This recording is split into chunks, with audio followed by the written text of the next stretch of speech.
کیا غسل کرنے سے بھی وضو ہو جاتا ہے؟ کیا غسل کرنے سے وضو ہو جاتا ہے؟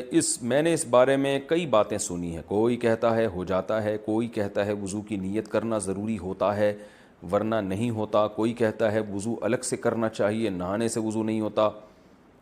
اختر علی سعودی عرب سے. دیکھیں، وضو میں 4 اعضاء کا دھونا فرض ہے: چہرے کا اور ہاتھوں کا کونیوں تک، سر کا مسا اور پاؤں ٹخنوں تک. تو غسل کے دوران اگر یہ اعضاء دھل گئے پورے طور پر تو وضو آپ کا آٹومیٹیکلی ہو گیا. تو یہ ہے اصل.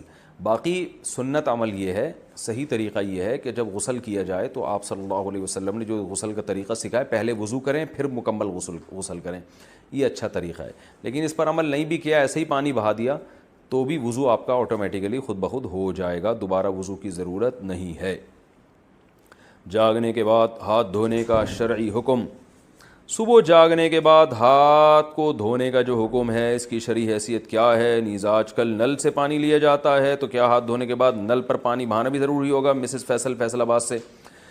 رسول اللہ صلی اللہ علیہ وسلم نے فرمایا: اذا استيقظ احدكم من منامه فلا يغمسن يده في الاناء حتى يغسلها ثلاثا فانه لا يدري اين باتت يده غدا. کہ آپ صلی اللہ علیہ اين باتت يده بلمس، کہ جب تم میں سے کوئی شخص جاگتا ہے تو اپنا ہاتھ برتن میں ہرگز نہ ڈالے جب تک 3 دفعہ دھو نہ لے، کیونکہ اس کو پتہ نہیں ہے کہ اس نے ہاتھ نے رات کہاں گزاری ہے. رات کو گندگی بھی لگ سکتی ہے ہاتھ کے اوپر. تو وہ ہے بالٹی میں ہاتھ ڈالنا، کیونکہ بالٹی میں ڈالیں گے تو پانی ناپاک ہو جائے گا. برتن سے مراد یہ پانی کا برتن.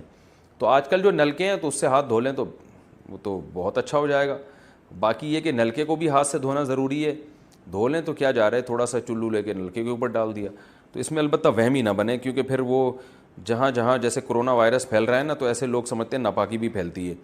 تو اتنے پاگل ہو جاتے ہیں لوگ اس معاملے میں کہ وہ ایک صاحب نے بتایا کہ میں جب وہ اپنے کپڑے واش روم میں دھوتا ہوں تو چھینٹ پڑتی ہے، تو چھینٹ پڑنے سے وہ کپڑا ناپاک، تو جب میں اس کپڑے کو اٹھاتا ہوں تو میرا ہاتھ ناپاک، تو جب میں نلکے کو لگاتا ہوں تو نلکا ناپاک، پھر میں نلکے کو جب پانی سے دھوتا ہوں تو اس دوران اگر میرا کہیں ہاتھ لگ گیا تو پھر اس کو بھی دھونا پڑتا ہے، پھر وہ دروازے کا کنڈے کو بھی دھوتا ہوں جس کو ہاتھ لگا.